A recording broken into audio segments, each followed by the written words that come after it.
கொடைக்கானல் அருகே பெருமாள்மலையில் விபத்துக்குள்ளாகி அந்தரத்தில் நின்ற காரில் இருந்து 6 பேர் பத்திரமாக மீட்கப்பட்டுள்ளனர். கூடுதல் தகவல்களை நமது செய்தியாளர் ஜாஃபர் சாதிக்கிடம் கேட்கலாம். ஜாஃபர், என்ன நடந்தது?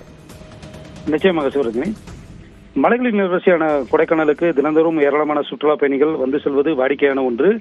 இந்த நிலையில் கன்னியாகுமரி குளச்சல் பகுதியிலிருந்து 6 சுற்றுலா பயணிகள் மாருதி எர்டிகா சொகுசு வாகனத்தில் கொடைக்கானலுக்கு சுற்றுலா வந்துள்ளனர். அப்போது பெருமாள்மலை அருகே இன்று காலை வேளையில் வாகனம் வந்து கொண்டிருந்த போது மற்றொரு வாகனத்தை மலைச்சாலையில் ஓவர்டேக் செய்த போது வாகனமானது ஓட்டுநரின் கட்டுப்பாட்டை இழந்து சாலையில் இருந்து விலகி தனியார் விடுதி வளாகத்தில் பாய்ந்தது. குறிப்பாக இதில் அங்கிருந்த விளம்பர பலகை மற்றும் தடுப்பு கம்பு மற்றும் சுவர் மீது வாகனம் மோதி விபத்துக்குள்ளானது. மேலும் வாகனம் ஆபத்தான முறையில் கவிழும்படி அந்தரத்தில் தொங்கிய நிலையில் இருந்ததால் வாகனத்தில் இருந்த சுற்றுலா பயணிகள் பயந்து அலறியபடி கூச்சலிட்டனர்.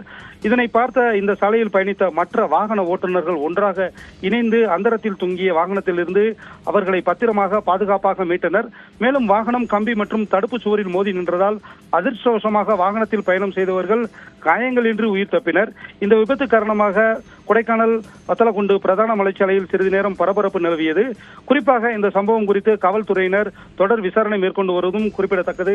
சிவரஞ்சனி, விவரங்களை வழங்கியமைக்கு நன்றி ஜாஃபர்.